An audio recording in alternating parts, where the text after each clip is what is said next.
How do you feel about people who try to come and see Jesus, but don't put in the time to actually listen? So this is a very interesting question, and I'm of two minds. I have two thoughts about this. So I'm going to say two things that probably will contradict each other. So the first one is the idea of the desire of the heart.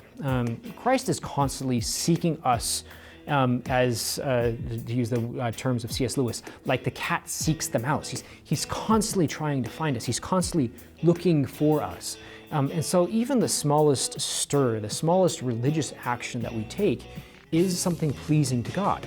And so the very act of, no, Lord, I'm really tired right now, I can barely focus, but I am going to go to the chapel and I am going to pray, is a sacrifice, is a prayer. And it is pleasing to God. And so that should be seen as a good thing. So a person who seeks Christ, even if they aren't doing it to the fullest of their abilities, praise God. That's a good thing. On the other hand, Christ doesn't simply want us to give him lip service. He doesn't just want us to say, oh yeah, I like you, Jesus, and then go do whatever you want. That the point of Christianity, the point of the call of the gospel, is conversion, to actually bring about a change in our hearts and to love God with the entirety of who we are, with all of our mind, heart, soul, and strength. And so this kind of gets into the idea of the apostles who fell asleep in the Garden of Gethsemane. Like, Christ is calling them, like, come be with me, stay in vigil with me, so that you might have the strength to undergo this sort of persecution. And they just keep falling asleep, and they keep falling asleep, and they keep falling asleep.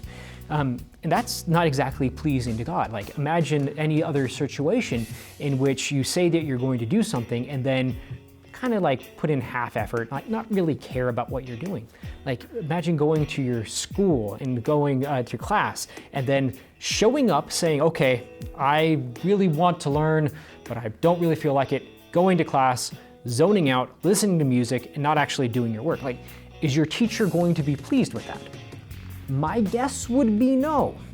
So too here, if you simply say, well, yeah, I'm going to follow Jesus, but not actually put in the time or the energy to actually meditate, to actually pray, then there's something lacking there. There's something missing there.